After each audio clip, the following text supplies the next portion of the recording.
আসসালামু আলাইকুম গাইস, আশা করতেছি আপনারা সবাই ভালো আছেন। আমাদের আগের ভিডিওতে আপনারা অনেক রেসপন্স করছেন, আর এই রেসপন্সের কারণে আমাদের এই আগের ভিডিওর ইনকামের টাকা দিয়ে, মানে ক্ষুদ্র কিছু টাকা দিয়ে হচ্ছে আমরা একজন পথচারীর মনের ইচ্ছা, তাৎক্ষণিক মনের ইচ্ছাটা পূরণ করার চেষ্টা করবো। চলেন দেখি কাউকে পাই কিনা। আসসালামু আলাইকুম। ওয়ালাইকুম আসসালাম। জি, আপনার সাথে কি 2 মিনিট কথা বলা যাবে? জি, বলা যাবে।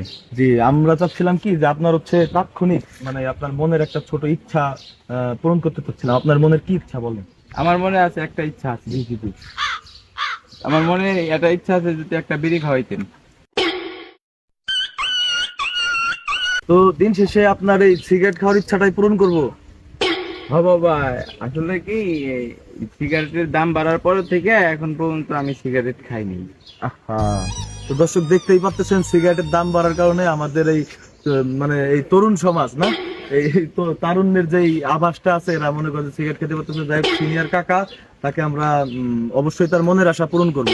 এবং কি আপনারা পাশে থাকেন, লাইক কমেন্ট শেয়ার করবেন, এবং পরবর্তীতে আমরা এই ভিডিওর ইনকাম দিয়ে আর একটা পথচারীর উপকার করার চেষ্টা করব। See you tomorrow. টাটা, আল্লাহ হাফেজ।